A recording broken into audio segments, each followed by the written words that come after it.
Amigos, la narración de hoy corresponde a la cuarta parte de la miniserie de creepypastas. Esta historia es un poco más corta que la anterior, pero igual de interesante, así que espero que la disfruten y la compartan.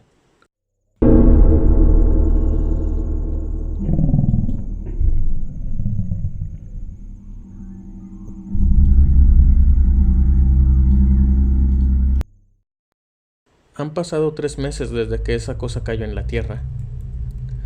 Yo tuve la idea de monitorear el objeto conforme se aproximaba a la superficie de nuestro planeta, ya que incluso desde la distancia ese objeto se veía misterioso.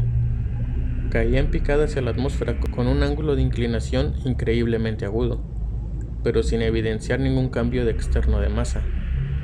Incluso nuestros instrumentos más básicos nos decían que esto era algo diferente, algo más que un trozo convencional de desechos espaciales.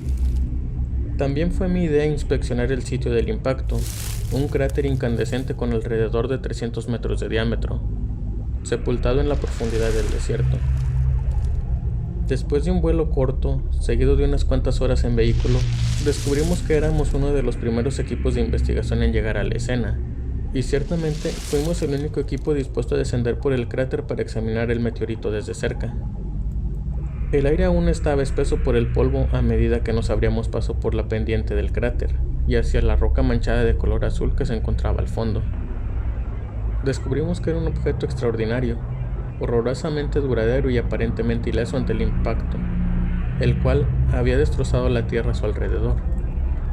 La roca era la mitad de una esfera gigante. Su borde redondo tenía una textura rugosa y picada, comparada con la lava recién enfriada después de una erupción volcánica. En cambio, la superficie plana era imposiblemente lisa, una lápida nivelada y brillante de un tono azul marino. Su superficie perfecta solo era estropeada por un conjunto de marcas intrincadas. Bastó un simple vistazo para que supiéramos qué era lo que estábamos viendo, pero necesitamos mucho más que eso para que nuestras mentes lo comprendieran. Los cortes en el rostro de la roca eran demasiado sofisticados como para haber sido causados por la erosión o los impactos aleatorios contra otros desechos espaciales. Su estructura, su complejidad y la instancia ocasional de repetición simbólica se sumaron para proponer una causa mucho más significativa. La primera evidencia de algo por lo que habíamos estado explorando el universo desde tiempos inmemorables: intención e inteligencia. El mundo se nos avecinó durante las siguientes semanas: reporteros, turistas, aficionados, teóricos de la conspiración. El gobierno estableció un perímetro y le tiraban un acuerdo de confidencialidad empastado a todos los que estuvieran a 1,5 kilómetros del sitio del impacto. La única razón por la cual nosotros no recibimos nuestras órdenes de desalojo fue debido a la inteligencia que demostramos desde el comienzo, antes de que el resto de los científicos pertinentes se presentaran. Mi idea más grande fue la propuesta que llevé ante el equipo unos días más tarde, en cuanto a lo que podían representar esas extrañas marcas. Noté que algunos de los garabatos, localizados en la parte izquierda inferior del rostro de la roca, estaban acompañados por una serie de puntos secuenciales, con cada grupo incrementándose de uno en uno. Mi equipo teorizó que estos puntos y, por ende, los símbolos adyacentes constituían números. Desde ahí, la teoría maduró rápidamente. Apenas 5 días más tarde, después de que la lápida extraña azotó la Tierra, la comunidad científica se dio cuenta de qué era lo que estábamos viendo: una piedra mensajera intergaláctica, la cual traducía un lenguaje alienígena al dialecto universal de la lógica y las matemáticas. Entonces, la tarea de encontrar el significado de los garabatos evolucionó en un esfuerzo global.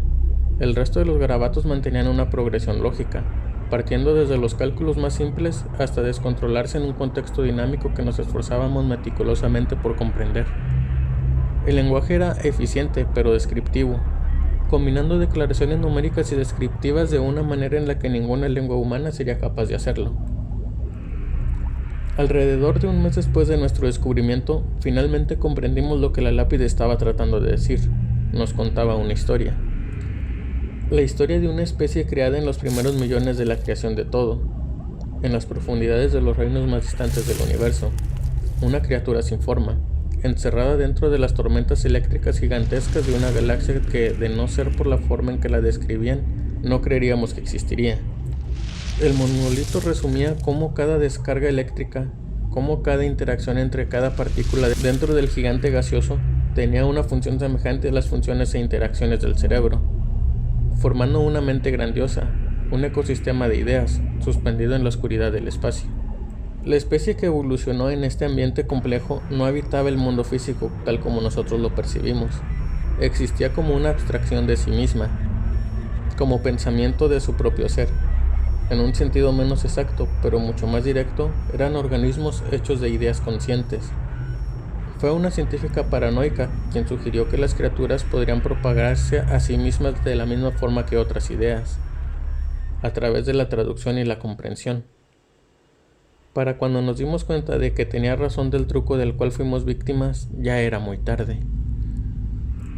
Unas cuantas semanas luego de este descubrimiento inquietante, los síntomas de la ideación comenzaron a surtir efecto. Inició con el presentimiento remoto de que algo estaba presente, ocultándose en alguna preocupación, en algún recuerdo latente, en alguna fantasía, habitando y creciendo en los rincones de la mente. La criatura se esfumaba tan rápido como llegaba, desapareciendo por días consecutivos, hasta que te la encontrabas una vez más en otro rincón de tus pensamientos. Cada vez que la veías era más grande, y cada vez que te percatabas de ella en algún recuerdo de hace años, se escabullía para ir a crecer en alguna otra parte. Dentro de poco, se vuelve evidente que no existe nada que puedas hacer. Ningún pensamiento de fuego calcinará la influencia que ha plantado en tu mente. De hecho, pensar en ella solo empeorará las cosas. Los únicos científicos que se liberaron verdaderamente de la criatura fueron los que salpicaron su materia gris por las paredes de sus hogares. Ellos fueron los valientes. Desafortunadamente, yo no soy uno de ellos. Han pasado 3 meses desde que el meteorito cayó en la Tierra. Ahora, la idea que se nos implantó se ha inflado y ha madurado. No puedo evocar ningún pensamiento sin que una parte de la criatura me rodee las escenas. Su presencia misma derrama un dominio sutil, hasta que ya no puedo desenredar su voluntad de la mía, hasta que ya no puedo detectar en dónde terminan mis pensamientos y en dónde comienzan los suyos.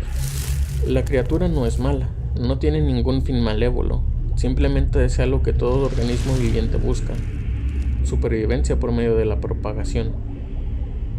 Ya no sé qué ideas son mías. De hecho, ni siquiera estoy seguro por qué les relaté esta historia.